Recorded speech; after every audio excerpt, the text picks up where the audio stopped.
Yeah. So smart bans. Akali also maybe open things up. Jensen has been quite good on the pick. I don't believe Impact has played it yet, but there's always potential, but I'm expecting that to go towards the mid lane. Xayah, though, the pick here for Apollo, and Rakan going to join right after. I do like that Echo Fox are at least trying to put aggressive tools into their long-time duo's hands. Yeah, important to have Hakuho on a champion who has the ability to make plays.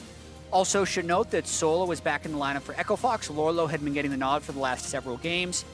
Interesting stat, as far as damage percentage, so that's the percentage of the team's damage an individual player does.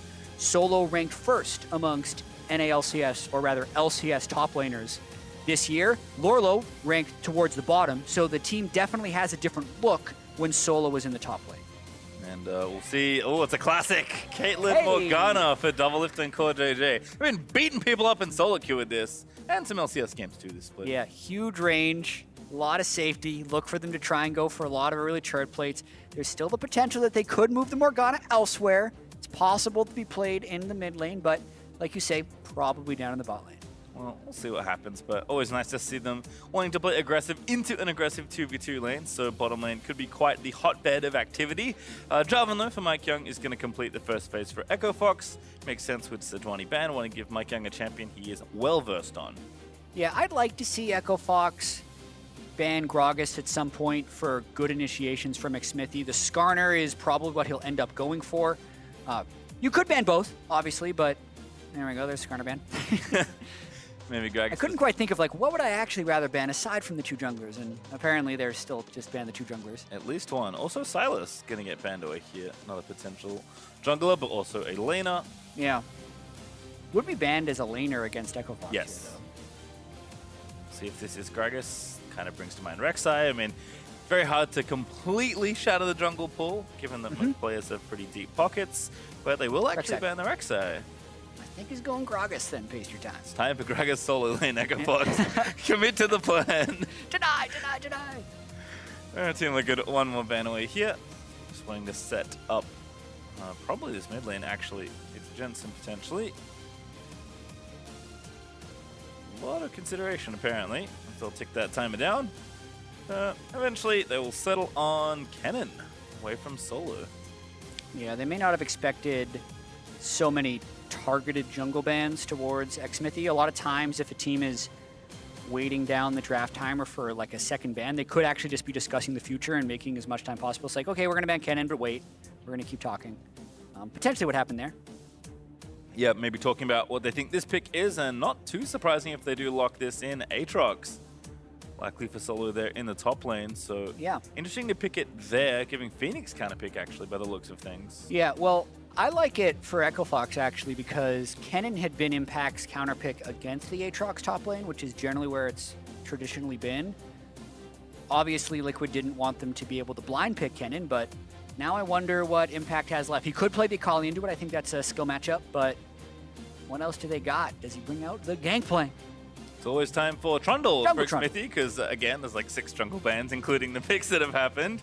But certainly a standby there for Xmithie that he has played already this split, I believe.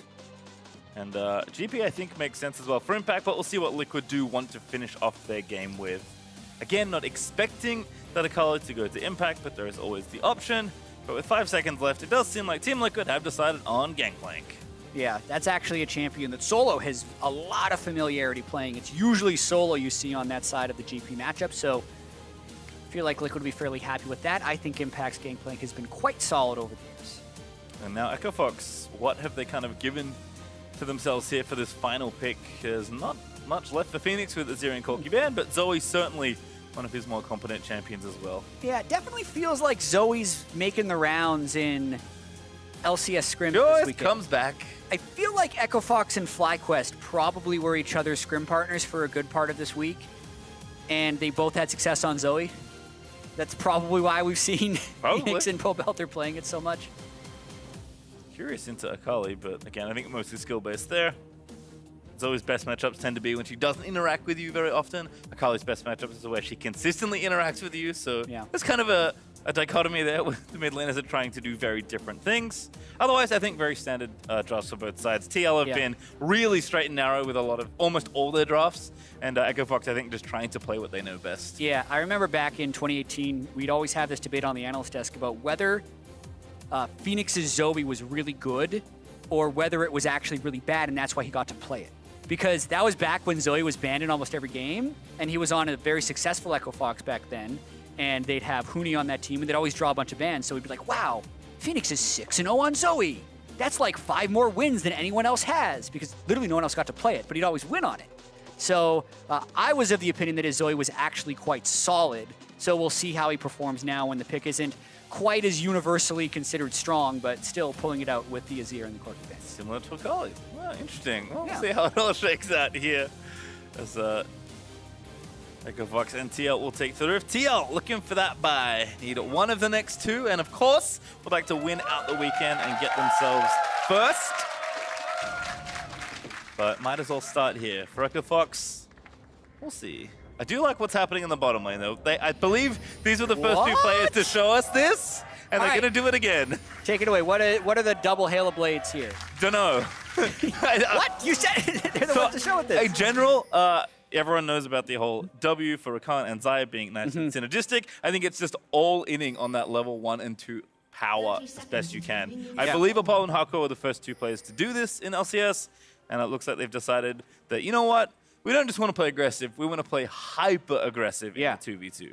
So this is something that TL would have been able to see on the loading screen, the double Halo Blades. I agree with you as far as where it's going to show its early power, the Xayah Rakan synergy for extra feathers, just all in them at level 1. The problem would be mid-game, late game, right? It front-loads all of their damage. It doesn't give them the lane sustain you'd see from something like Fleek Footwork or the sustained damage you'd see from something like Press the Attack. So, yeah, if they fall behind early in this lane, there's not going to be too many ways to come back at it, but should make for an interesting early game. Well, Apollo has a CS lead, so already winning in the 2v2.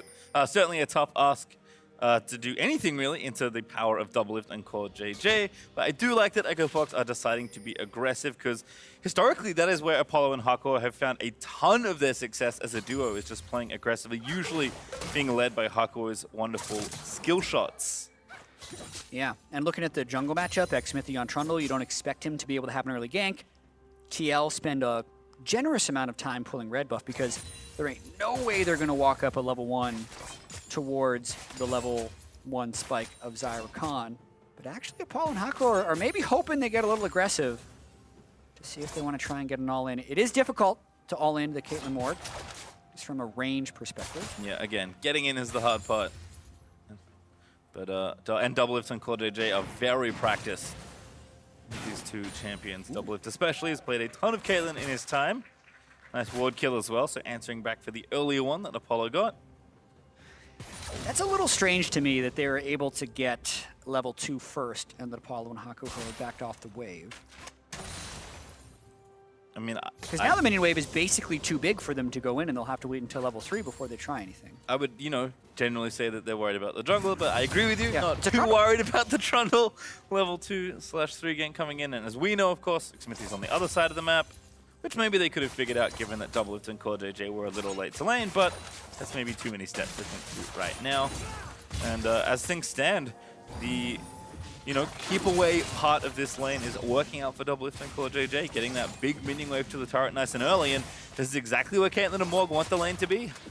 Yeah, there will be a very small window when Hakuho and Apollo hit, oh, never mind. I thought there was going to be a window where they could hit level 3, but they've actually been pushed in with the timing of the waves that CoreJJ gets Black Shield, because CoreJJ had gone QW, but he knows exactly what he's doing, never gives Apollo and Hakuho a window to engage, and now they also have river control. Hakuho looking for it, but a good E there from DoubleLift gets out of there. But yeah, I mean, even on his own, Rakan's base AD, very high. True, actually. That was one of the biggest single base AD buffs ever when Rakan had a little bit of work done like 4 patches ago. It was either, at one point, Rakan was going to gain 12 base AD. I think it ended up being like 10 AD. And then everyone went mad and played him mid for a while. And then we got over that, thankfully. But CoreJJ, also a top tier roam, they're leaving that lane. Sweeping, getting a ward down, and snaring the Scuttle card for Xmithie to take the armor off it. Truly a top tier support here as MikeYeung not quite getting the last hit onto that ward, and we'll actually check in with topside, even on farm between Impact and Solo. Looks like the wave right now is actually pushing towards Impact, but GP again generally just wants to poke you out and collect his money. So not too worried. If the lane is even and in a good spot, Impact, I assume, is very happy. Yeah, basically just trying to farm up until he can get a Sheen, and then there's actually situations where he can do quite well in the laning phase. I think Grasp, GP in particular, still sometimes has the misconception that it's like a very weak laner. Yes, it can get punished by ganks, but if he's just allowed to sit there and queue you with Grasp procs, he can end up doing a pretty considerable amount of chip damage. TL is just a very good bottom lane. Yeah, continuing their run of form here. Let's actually check him in mid right now. Looks like Phoenix has used all his mana to push the wave in. MikeYeung potentially looking for something here. Did dip mid for a moment, but now actually looking into the bottom lane. Hakuho again. Halo Blades getting in there. CoreJJ and DoubleLift now kiting back towards the mid laner, but TP in from Fox. It's fairly all in. All right, DoubleLift is like, goodbye, CoreJJ, I'll miss you. And actually, they're going to maybe spring the trap. MikeYeung, over he goes. He lands a slow, but DoubleLift puts the trap down, and he's out of there. So CoreJJ, how did you get out of that? Nice splash, buddy. Getting out from under the bubble. They both get away from the 5-man when they roam into River. Some commitment issues from the Echo Fox team right there. They just had to all in on one of them, really, and I think they would have got it. But DoubleLift goes over the wall. They make the right call to split up, and they miraculously get out of that one. Well, Impact at least TP's back to top lane to get this wave pushed in and keep his tempo up. So Solo is not at a TP disadvantage, although now with the Sheen being finished for Impact, he's feeling really good about the lane prospects. Yeah, perfect timing. And with Solo not having TP, the Q poke that can stack up pretty quickly, very important. But does not having night. Oh my goodness, that all in would have worked, but I think you can see MikeYeung out of there. He goes, using both the dashes to get to safety, and Jensen very well played. Yeah, it looks like Ignite for nothing as far as the ultimates are, or sorry, as far as the summoner spells are concerned, but Jensen will just have to TP back into the lane. Going Hextech here as well, so wants a little bit more all-in power. Then trying to shake off the poke with the lifesteal from the Vamp/Bilge. TL, business as usual here. Phoenix has gotten a small CS lead, although I think Jensen will even that up now that he's TP'd back. And Phoenix is still very low on life, so he knows that they can't really pressure with this Drake, so TL just going to walk here and take it. Yeah, when the Ignite does not get you a kill, it will then lose out to the teleport in terms of wave pressure. That, along with the bottom lane pushing, is what allows TL to go and get this early Ocean Drake, which will only empower their laning more so. The Potion Master GP up top lane, the shove team down bot who has Black Shield to try and prevent all-ins. Would have liked to see more attempts by the double Hail of Blades, Xayah, Rakan down bottom lane, but even at level 6, that double Hail of Blades will have a large amount of front-loaded damage if they can somehow work around that Black Shield. Got to be careful about this stuff, but though. Getting into the trap, that looks like a kill for DoubleLift. No, not yet. The shield's enough. GP on Ignite. CoreJJ with the first blood. Nice binding and nice team coordination. This will be a ton of plates for TL as the cannon minion goes, and they still even have the push top lane because GP has, I guess, the Ocean Drake and enough prio on Solo. Great early game so far from TL. And Echo Fox just can't find any way to punish. You saw Phoenix almost roaming down from the top lane, realized he can't get anything done in 3 plates by 8 minutes. I think they often talk about, you know, the tipping point in a lot of lanes is always the jungler. You know, he's coming to the lane, he's making it uneven, just really giving you a bad time. I think the equalizer of bottom lane, at least, is Gangplank. But we'll hold that thought as MikeYeung here looking for that counter gank. Not in range. He's 6 and they have no flash. But yeah, couldn't even get in range for an EQR. Also probably worried about the Morgana ult on the turn. Yeah, watch this one more time. Literally just bind landing. Black Shield perfectly timed by CoreJJ. Also gives him Guardian for a little bit of move speed. Notice how DoubleLift actually steps up to get an extra auto attack in. And Ignite plus GP gets the kill. Nicely played there. First blood gets it over to TL. They're up a little over 1,000 gold. Although Hakuho and Apollo getting some damage done, will not get a plate by the looks of things, although the minions are working very hard to try and make that the case. And a minion down. A little bit more. All right, not going to happen. protected for now. It does go down, but I don't believe the gold goes over as enough time has passed. So Yeah. DoubleLift making it in time. Yeah, I actually think that's an ideal scenario for Team Liquid, denying the 160 turret plate gold. Got a bunch of their own plate gold as well, and the push will continue. Zerkagreaves done for DoubleLift alongside that BF sword is a good amount of pushing power. And now Blue Buff gonna get donated over to Jensen. How stylish will he make it look? He's gonna flip over the wall and get the Wants to deal with the last. Oh, Yeah, he did the easy way. The reliable way. Yeah, the way where you don't The look good silly way. when you miss it. You have to go back. Your jungle laughs at you. Yeah. All right. Phoenix have been double drones. He's tried to play aggressive here, but he's not been able to quite find anything onto Jensen just yet. Woo! TL just happy with some stylish looking barrel chains by Impact, and again, a slow, steady game where they're tracking the enemy jungler and pushing up their bottom lane. TL really just don't miss too many steps. Yeah, I mean, exactly at 10 minutes is the Rift Herald for Xmithie. Those are the types of things you can do when you're under absolutely no pressure. He has nowhere that he needs to be. He has no lanes that he needs to be there to support in the moment. Jensen is cheating over towards the Rift Herald side because he knows that if the jungler does approach, it would be Mike. Let's just see if he gets a little too comfortable here, though, because Mike is actually in the right spot for a gank here. Phoenix looking for the Proto Belt into the bubble. Actually going to go back in for it. Jensen. Going to put the Shroud down. Now knows where MikeYeung is, so he can get to the safety of his teammates. And MikeYeung and Phoenix actually can't even chase through that brush without vision. So Jensen going to get away from that one nice and easy. Yeah, Mike and Phoenix have struggled to find synergy since Mike was added towards the lineup. Although Jensen didn't actually leave a huge window for a gank there, despite taking the E2 in towards Phoenix. He had his Shroud up that whole time. And again, just happy to push things in, contain the Zoe, and look for opportunities when they come. Impact in the meantime. Ooh, big chunk of damage there by Solo. Solo actually holding a small CS lead here, but continuing what's been a very strong showing for him, despite Echo Fox's lackluster season. Yeah, we'll see if he can make any plays now that his teleport's back up.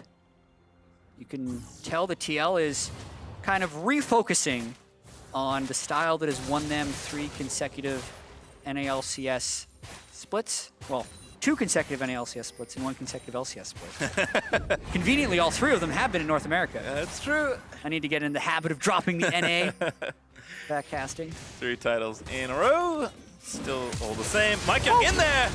Good luck shields from CoreJJ. Hakuho looking for the charm, does get the knock-up follow-up onto DoubleLift, who will flash out of the way, but Solo now going to TP down, looking to make that big play you talked about, but now Solo going to get turned back around on DoubleLift lives to tell the tale. Ult up from Apollo, the turret's dead, it's absolute bedlam here in the bot lane. Jensen swoops in, takes down Apollo. All 5 from TL still alive, and Jensen looking for that perfect execution, gonna take down Hakuho. They get 4-0, and Shelly is still alive. Does Jensen take this? He could take it. It wouldn't be wise. And Jensen's a smart dude, so he doesn't go in for Phoenix. I think Shelly, they don't even bother making sure the second charge gets off if Phoenix does want to kill this, because they want to get their map priority back, and Shelly gets the charge. Anyway. Woo! Phoenix, collect your 50 gold. There we go. All right, so let's watch this again. Yeah, this could not have gone better. If Mike is going to flash EQ, it would be nice to be able to stop the Rift Herald there, but they thought they'd be able to get the all-in on a DoubleLift. Watch how close this is from Solo. CC'd at the last second, so he can't get DoubleLift. And by this point, Echo Fox is so overcommitted that Jensen walking on the backside ends up being easy pickings. Did just miss his ult flash for what it's worth. It's actually surprisingly hard to land at Akali ult 1 True. and flash, but he did the rest of it right. Managed to clean up the double kill at the end of the day. And sitting with a 200 gold bounty, a bottom lane tower severely broken to give TL almost 3,000 gold up. Again, a team that does not miss many steps. There's still a Mountain Drake to take with. That's about the only fault for right now. Yeah, I think there could have been a little bit of a fear of a trap game, even though they are likely to finish first. I think oftentimes TL would look past the Echo Fox game and zero in on the TSM game that they have tomorrow, which is ultimately what will probably define if they actually lock in that #1 seed in the playoffs, with COG kind of close on their heels. But doesn't seem like they have missed any steps in the game here. DoubleLift and CoreJJ are as astute as ever down in the bottom lane, going into that double Halo Blade Xayah Rakan lane, and never really feeling like they're in danger of any type of 2v2, consistently getting turret pressure, consistently getting kills. Now with the bottom turret down, they, again, just make the right play without even really lag. They swap the Gangplank down bottom, they get their Caitlyn Morg mid to start working on that turret, they swap Akali into the side lanes and set up the mid game. They're already there before EchoFox is really even ready for it. You can see Apollo's up in the top lane, so the matchup is off.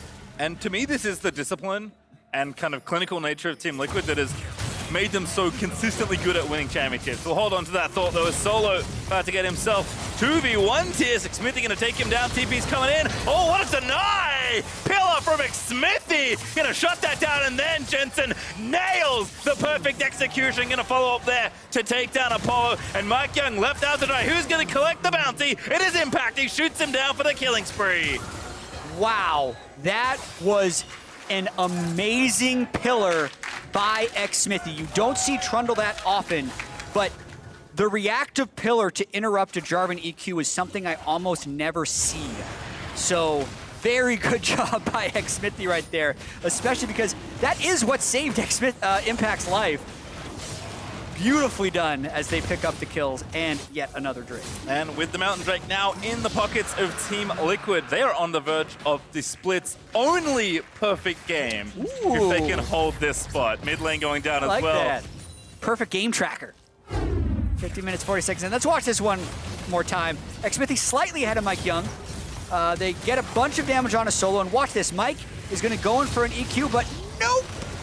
It's so fast, right? Interrupting the EQ with the baby knockup from the pillar. And by the way, Jensen's here now, so he kills him. As the teleport did come in from the Xayah on the top side. Map pressure continues. So 5K gold lead, actually not the biggest gold lead we've seen at 16 minutes, right? We've seen 10 or 12K in certain instances, but as you mentioned, no turrets down, no Rift Heralds given up, no dragons gone, no deaths. That would be what we would define as a perfect game if TL can stay deathless and keep all their turrets alive. They did lose a turret plate, if we're counting one of those. That does not count. But it did go to minions, so you never really Even more perfect! Yeah. Jensen's still up here in the top side. That seems to be his current assignment. Like I said, Team Liquid very well drilled to where they need to be. It's one of the reasons they have been so consistent. There is some pressure from Apollo and Hakuho, but take it all back as Team Liquid again already rotating DoubleLift and CoreJJ up there. Hakuho gonna try and find the pick. DoubleLift, is he gonna be the one to give up the game? Gonna get dumped. MikeYeung takes him down right as I said it. It's all over. CoreJJ running back towards the safety of his teammates, but DoubleLift is not so lucky.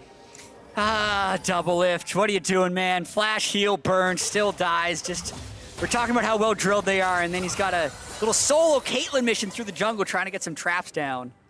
Good job by EchoFox, though, to get on the board and try and keep some hope alive in this game. Still got the top outer turret, I guess. So 3-0 up in turrets as Jensen hunting for one of these two. I don't think he wants one of these three, though. Yeah, I'm going to have to get out of there. 3v1, not looking so hot right now. But the sheer amount of control Team Liquid will have to hold on to because DoubleLift walks a silly way back home. It looked like the Black Shield might have been just a quarter second too late after the knockup had come through, but here comes Jensen. Now more fun stuff. Whee! Hello. Oh, Impact got it. Jensen actually has ulti too. He's going to try this on to MikeYeung. Execution is real good. Gets the passive auto, and that's an easy kill. Now Phoenix going to walk up here and try and find something on the other side. Auto jump exhaust, looks for the bubble. Jensen jukes right around it. Yeah, actually very important that Jensen juked that because he'd used all of his cooldowns picking up those 2 kills, but whew, that's a fed Akali, and that play was clean, even if he had missed the flash R in the previous bottom lane fight. Very easily able to take down those 2. He also got a double stun after Eing in the bottom lane play from earlier. For those of you that don't know, you can use ulti out of any portion of Akali's redash from E. So you can do some real Lee Sin geometry if you want to get creative. Yeah, a lot of times the spell has a lockout if you're currently in another move order, but not the Akali one. So sometimes you'll see the teleport follow all the way across the map. You can cancel that at any time with the R. That's no fun. Yeah. No one should ever cancel that. It's MikeYeung barely going to miss the cancel on that recall. I think 2 just got away. It's TL maybe a little too far forward for that, but Jensen Real clean Akali play here. He just walks right past Mike. Mike can't quite get his EQ. Poor Apollo uses ultimate for nothing, and then Mike, as a not so tanky Lee Sin, goes down as well. Or sorry, tank Jarvan. Don't think he had that stopwatch either, for what it's Probably worth. not. Wouldn't have mattered. It would have actually been a wasted stopwatch. That's true. For the rest of his team there. Still gonna die. Well, Jensen's ulti is almost back up, so we can maybe look for that play again. In fact, both the solo laners from Team Liquid combining for 900 extra gold as far as bounties go. So it's been a great game for both of them. Just taking over the map alongside their always consistent bottom lane, and Team Liquid still hunting for blood through the red side jungle. Yeah, with the Mountain Drake, I think they're just getting rid of the vision as much as possible because they're going to be working towards a Baron. And as you bring up the bounties, that just reminded me of a solo queue game I played earlier this week. Oh, I'm ready. Just a tip out there for anyone who isn't one of those, doesn't like surrendering in a game. The simplest thing you can do when you're losing is just tell your team, kill the people with the bounties. Just click on them. That's why they're there. That's why there's gold above them, is to say this is how you get back in the game. These are the most valuable kills. Sometimes it actually works. It sounds like you're trolling. You kind of are, but it is still good advice. Don't even have to speak to them. Just on the way ping and click the bounty a bunch of times. I don't know about the pinging. A lot of times that can come off as like passive aggressive or something. Maybe just click the bounty. I like the typing. That's like, oh, look how fed he is. I could see that. I could see that being bad. All right, Jensen getting pulled back by it. Solo's in kind of trouble. Had to burn World Ender here as TL looking to bash down the front door. Hakuho poised for some sort of engage. Phoenix with the barrier gets some extra move speed, but Xmithie keeps them all the way with that pillar as DoubleLift and CoreJJ finish up turret number 6. Speaking of the pings, did you see Jizuke's pro view earlier today? Yes. I wonder if there's like some team strategy about that, but he actually muted one of his teammates' pings at the start of the game in a pro game. Like, I could see maybe like, hey, the top laner and jungler really love pinging at each other and Jizuke doesn't want to get distracted or something. But if it's not that, that could be a little bit concerning, one would say. They're still talking. I'm going to assume it's okay. There's the second mountain over to TL as well. So if we're going to go from Turbo Baron to Hyper Turbo Baron. I guess Super Turbo Baron may be more appropriate. DoubleLift here, going to cruise into the mid lane with the rapid fire cannon freshly completed.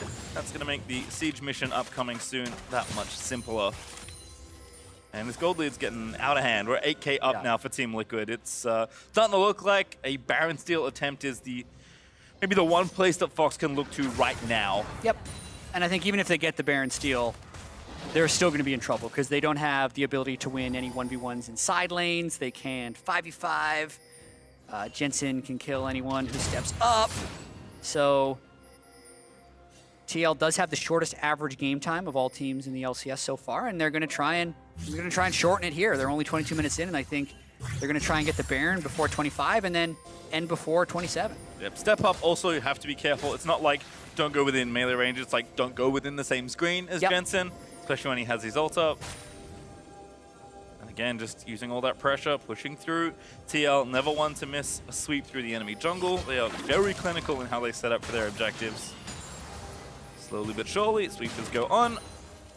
And we're ready for Baron in just a few moments here. Yeah, mid priority is going to be quite important. It's about starving out the wards on the other team as well. There are actually no active blue trinkets left on Echo Fox, so even though they do have control wards, their vision is blacked out, and if they do want to get additional vision, they actually do have to step up. Their tools for checking Fog of War with this team comp are actually not amazing. They don't have a Lux who can throw an E in there. They don't have Hawk Shots or Ezreal ultimates to check, so it's going to be quite dangerous for Echo Fox to check, and that's what TL is kind of relying on in trying to set up this pick towards the Baron area. If you'd also like a... Oh, I'll hold that thought, actually, Jensen. This is that first Q onto MikeYeung, but he's actually guarding for the rest of his team. Xmithie and DoubleLift gonna try the old two-man Baron. Yeah, and they can do this right now, DoubleLift over the wall, because they can actually threaten a pick as well. Ooh, Hakuho, good double knockout. Finds the third jump on a DoubleLift as well. They're gonna dive in. DoubleLift forced to flash over the wall, but nice GP ult from Impact as CoreJJ is forced away. Jensen gonna get over, but Phoenix does claim the kill onto Core. Nice follow-up from Solo, gets Impact, but Gangplank gonna be safe. Yeah, clutch stop there from Echo Fox, actually catching TL while they were trying to sneak it over the wall. I think TL wasn't expecting Fox to all in through fog like that, but because Xmithie didn't flash over the wall to join the fight, and TL actually decided to bail out of this one. It ends up leaving CoreJJ out to dry. Like, watching this one more time, Hakuho's decisiveness gets Jensen fairly low. I do wonder what happens, though, if Xmithie immediately flashes over the wall and then DoubleLift just kites back to the left, if they could actually win that fight. But because they opted to bail out, they lose CoreJJ. Yep, so going to have to go back and kind of do some of that work again. Team Liquid still have a Baron Pit control with that control ward there, but they kind of lost all the deep vision they placed in the jungle, so back to kind of doing that all again. Hakuho also, yeah, you got to be careful. Jensen over the wall finds that first stun. Lining up the ulti. Jensen wants it, but he gets interrupted by the EQ. Gonna have to get out of there. Has his flash, should be okay. Gonna walk back towards the team. Wow, that was quite ambitious from Jensen, but doesn't even have to burn his flash. I appreciate that little cupcake drop there from Peter. Yeah. Just making sure Zoe doesn't come over the wall. Team Liquid again get most of the vision out of there. They still have one in the tri-bush just to the left of Baron, and TL do need to get the wave pushed back out. So Fox are at least buying time in this game, given the double mountain and how big the gold lead has grown for Team Liquid in this game. It's actually good on them for holding on to the Baron for this long. But Team Liquid know that they don't have to be worrying about anything for quite a while in this game. One of the benefits of getting a nice big lead is Phoenix. Right side of the pillow there for that one. Xmithie just again trying to push up mid lane a little bit. The mid priority will be the key towards this Baron, but because of the false start TL had, probably pick up that fourth Drake before turning their head towards Baron again. Impact also quite powerful here. Yeah. It's got like, I would say 3 items to 2. If you want to consider the Last Whisper and the Executioner's Calling as basically being 1 item, especially against Aatrox. So despite the CS discrepancy in that 1v1, Impact, especially with his ulti, has more than enough pressure for the rest of this map. And Phoenix is doing a nice job finding bubbles, but it needs to commit a lot more if he wants to try and get some sort of pick off here. Yeah, Jensen actually can't step back up to that wave because of the chunk Phoenix put towards him. Going back to Impact, 2,000 gold lead over Solo. That'll do it. And Xmithie looking for something. Maybe just hoping MikeYeung jumps in on him so he can ult him and get all the resist for a fight. Seems like a bait. Just hoping to get some cooldowns there. It just slaps down the ward. Jensen, with a bit of help from the Ocean Drake, gets healthy enough. And TL do have a Drake they could take off the map here, but I think much more concerned about wanting to take this Baron for themselves and just kind of put the final few nails in this game. Impact actually getting in there. But with Apollo approaching, does not go too much further forward. Again, just such good continual pressure here from Team Liquid. And now Fox have to face check the Fog of War. Yep.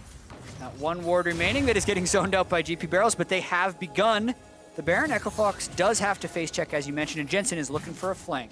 Beware of the surprise Akali. Akali. Fight here. Jensen, he wants it. Over the top he goes. He over the wall, finds a stun. Looks to execute MikeYeung. GP ult down. Kind of goes and burn, but Jensen certainly unstoppable as he takes down the Jarvan. Yeah, when in doubt, go for the enemy jungler. Mike is the one who actually has to check because he is the tankiest person with self-escape, but only so much you can do down 8,000 gold versus this type of vision denial. Ooh, Jensen getting bubbled. Really nice shot there from Phoenix. Gonna follow up. Golden Blade. Jensen, Shroud, over the top. Impact already got the kill on Rakan as the fight happens in the bottom side of the map. Jensen, they're trying to get out of here. Ignite down. That's a good shutdown. 900 gold for Phoenix, but Solo gonna try and get his way out of there. Xmithie low, but not felled just yet. And Phoenix still looking, not gonna quite clip DoubleLift with that bubble. So Fox will continue to hold off TL against this Baron. Yeah, it feels like Phoenix is kind of single-handedly keeping Echo Fox in this game. Even the previous Baron attempt by TL was thwarted thanks to a good bubble in the catch right behind the red buff by Echo Fox. And that one was because Phoenix solo killed Jensen up top and then zoned them down bottom. They actually get a Drake as well. I mean, better than nothing. DoubleLift going to chase him down, but it doesn't seem like TL have kills that they can get. Solo also going to threaten DoubleLift there, and DoubleLift wisely does not walk back through the choke point into the Aatrox queue. But that does, of course, mean that with the bottom half objective gone, it is reset time and then straight back to Baron as Xmithie. A little too far forward to be recalling, but he should be okay. Yeah, Deathcap Ludens on Phoenix. the vision control is still there for Team Liquid, and they have double Mountain, so at a certain point you wonder if they would just turn and burn the Baron. They haven't been willing to do that, though. I can respect it, understand why they never want to get into those 50-50 situations, never want a chance a steal by the enemy jungler, especially with the gold lead. They should be able to get this cleanly, but Echo Fox kind of freezing that gold lead at about 8,000. Trying to slowly work up towards the point where Apollo could maybe have an Infinity Edge, but here we go, on a Baron, one more time. Yeah, still have to, again, keep TL off this objective at every cost. Impact gonna chase down Solo once again. Guess it's might just that all he's in on alone, Solo. and yeah, they now are gonna use the GP ult, gonna force the flash out. CoreJJ looking for the sniper binding, pillar up, ready to go. Oh, barely, not enough. Actually, it is enough, never mind. I take it all back, DoubleLift gets the kill. We'll sort that one out later, and TL now in a 5v4. How did he get it? I don't know either. That's why I kept going. Yeah, does he have Scorch or something with the Caitlyn? Ooh, that would be a spicy one. Or it might have been a minion that killed him afterwards. We'll have to see that in a close replay if they don't end it right here. But, oh, that's another kill. Nice barrel there from Impact. Gonna take down MikeYeung, and they busted through the midsection as a result. It was the Death Dance burn. Obviously, nothing crazy. Anyway. Yeah, who needs Baron? Apparently they're just going to push to end. Yep, not TL. By the looks of things, it's a 5v3 with the Nexus turrets being shredded as Apollo, Hakuho, and Phoenix try and put together one last little defense. But the Nexus turrets are now dead. You got to do something, trying to protect your base. Binding there onto Apollo. Jensen with the Black Shield on him. Just cues the minions. TL slowly but surely going to guide them into the Nexus. Hakuho looking for the engage, doesn't quite find it, gets rooted on the spot by a Caitlyn trap, I believe. And now Solo diving in once again. Gonna get stunned by Morgana, trapped down, doesn't quite connect. TL though still trying to fight their way through into the Nexus. That's 2 kills once again. They're gonna jump in as Xmithie can see that the win is right in front of them. Jensen looking to tie things together. No ulti, but goes back to his shroud just to make sure. Oh. Shut down again. Phoenix collecting both bounties, and that will force TL away. They are very low, but they also do have a 4v3 still. DoubleLift full health.